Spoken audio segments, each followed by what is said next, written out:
Okay, let's be honest for a second. Who really enjoys those, like, marathon company induction days, where you're just crammed in a room, just like drowning in information about the company's history and values and all their brand pillars, and you get to the end of it, and your brain feels like a soggy sponge, and you can't remember anything? Well, today we are diving into an article called Bin Your Traditional Company Induction Days by Sylvia Ola. And she kind of agrees with us on this. She does. She thinks that those old school induction programs should just be tossed out. And we should be embracing a new concept called competence-based onboarding. Yeah, it's really refreshing, isn't it? Because traditional inductions, they're basically just a fire hose of information aimed directly at new hires. And it's not just frustrating for the employees, but it's also a huge waste of company resources, too. It is. Think about it. All that time and money spent on training, that doesn't actually stick. Yeah, it's like trying to fill a leaky bucket. Ola's approach is all about plugging those leaks and making sure that new employees are actually equipped to do their jobs well.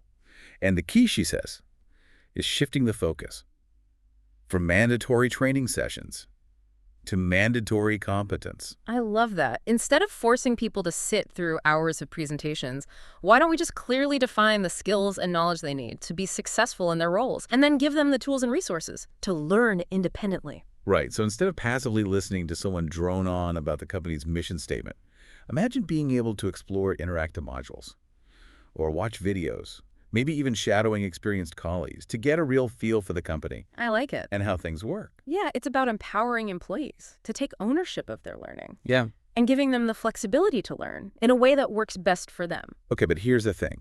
How do you make sure people are actually learning and not just, Yeah, binge watching cat videos on company time? that's where assessment comes in.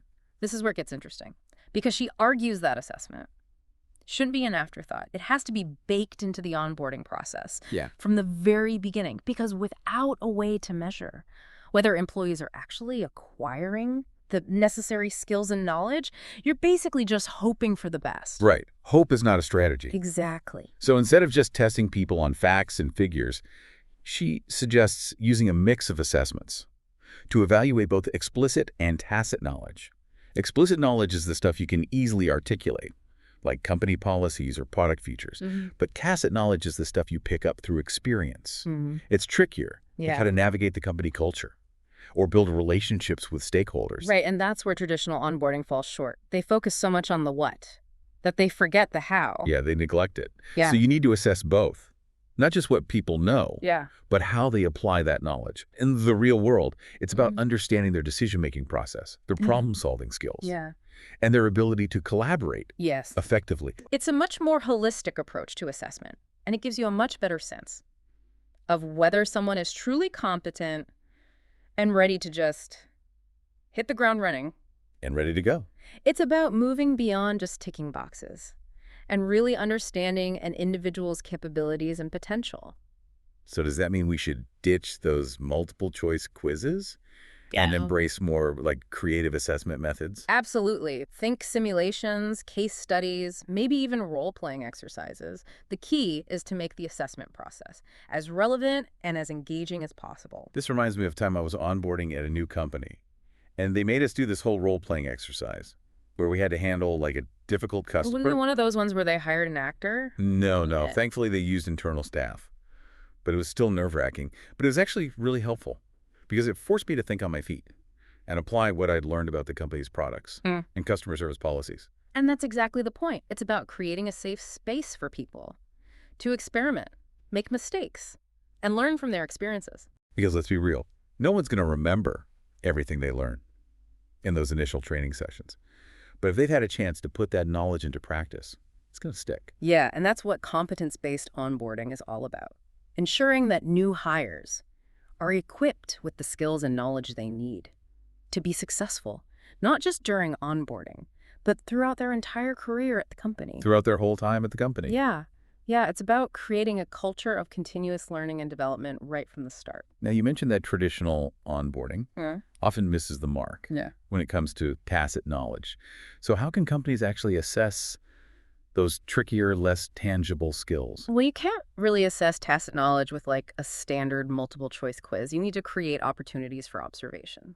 Ola suggests incorporating scenarios or simulations into the onboarding process. So it could be something like asking a new employee to describe how they would handle challenging customer interaction, or asking them to present a solution to a hypothetical problem. So it's not just about the solution itself.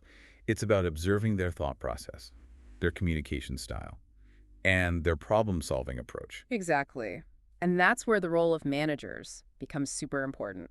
In a competence-based onboarding model, managers aren't just supervisors, they're mentors and guides.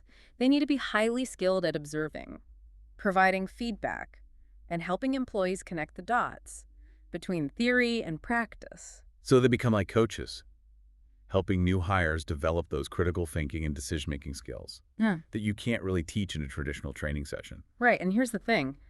In a competence-based model, the manager's own competence is absolutely vital. Oh, because they're the ones setting the example.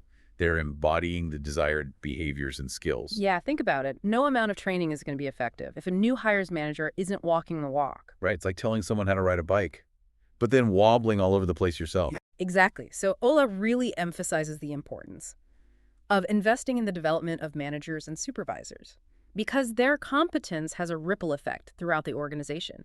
It shapes the behaviors and the culture of entire teams. Okay, so let's say a company is sold on this competence-based approach. Where do they even begin?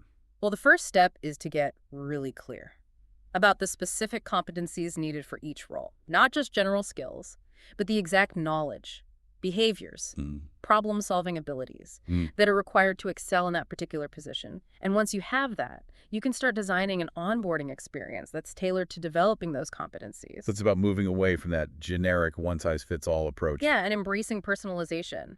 Technology can actually play a big role here. Think online platforms with interactive modules, videos, and quizzes. This allows employees to learn at their own pace, focusing on the areas where they need the most support. It's like creating a personalized learning journey. Exactly, and it frees up managers to focus on those higher-level coaching and mentoring aspects. They're not bogged down delivering the same basic information over and over again. They can dedicate their time to having meaningful conversations, observing employees in action, providing personalized feedback. Which brings us to another point that Ola makes, the importance of feedback. In a competence-based model, feedback isn't just a once-a-year performance review. It's an ongoing process. Right, it's about creating a culture of open communication where employees feel comfortable asking questions, seeking guidance, and receiving constructive criticism. And it's about making sure that feedback is tied directly to those core competencies. So instead of just saying good job, you're giving specific feedback on how the employee demonstrated a particular skill or area of knowledge. Yeah, I really appreciated how you handled that customer interaction. You clearly demonstrated our core value of empathy by actively listening to their concerns and offering a solution that met their needs. Right, and that kind of feedback is so much more valuable because it shows the employee exactly what they're doing well and how they can continue to improve. It also reinforces those desired behaviors and helps to build a stronger company culture. It does. Now, all of this sounds great in theory, but let's be real. Change can be tough, especially in large organizations. And Ola herself admits that she's encountered resistance from some managers who are stuck in that traditional mindset. So how do you convince those skeptical managers that this new approach is actually worth the effort? Well, I think it starts with highlighting the benefits, not just for the employee, but for the manager and for the company as a whole. So instead of saying, you have to do this because it's the new trend, you're saying this is going to make your life easier. It's going to improve employee performance, and it's going to save the company money. Exactly. And I think showcasing success stories can be really powerful. Find companies that have successfully implemented competence-based onboarding and share their results. Show how this approach has led to higher employee engagement, faster time to productivity, and even reduced turnover. Because numbers don't lie They do. if you can demonstrate that this approach is not just a feel-good initiative, but a strategic investment that delivers tangible results. Then I think you're much more likely to get buy-in from even the most skeptical managers. And it's important to remember that this is a journey, not a destination. Implementing competence-based onboarding, it's not about flipping a switch overnight. It's about making incremental changes, experimenting, and learning along the way. And it's about creating a culture that values continuous learning and development. Because competence isn't a static state. It's something that needs to be nurtured and cultivated over time. So it sounds like competence-based onboarding really flips the script. On that old saying, sink or swim, it's more like, here's a boat and a map and some oars, let's explore. I like that. It's definitely a much more supportive and empowering approach. And I think it speaks to a larger shift that's happening in the workplace right now, this recognition that people are our most valuable asset. And investing in their development isn't just a nice to have, it's essential. It's a business imperative. It is. And Ola makes a really interesting point about the impact this approach can have on company culture. Yeah. She argues that competence-based onboarding Yeah. can help create a more independent and self-driven workforce. Because when you empower employees to take ownership of their learning from day one, you're sending a clear message. You're saying, we trust you, we believe in you, and we're invested in your success. And that can make a big difference Oh, yeah.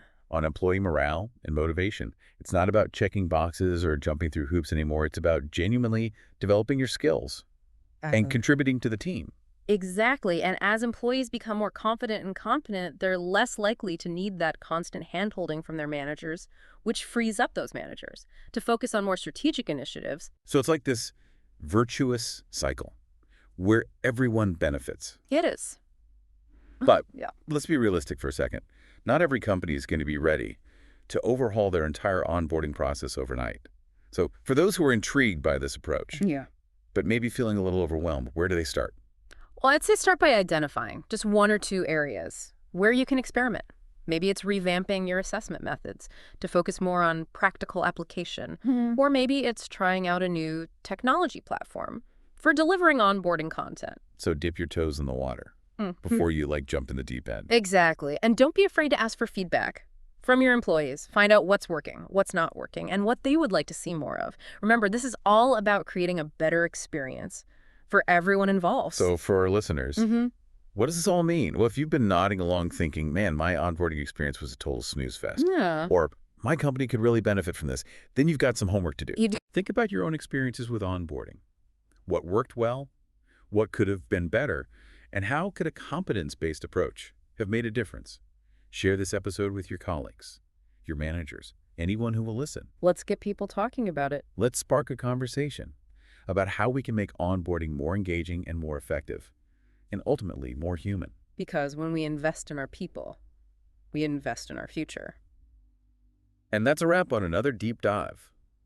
Thanks for listening. Don't forget to follow and subscribe for more fascinating conversations about the future of work and how we can create a more fulfilling and impactful experience for ourselves and our teams.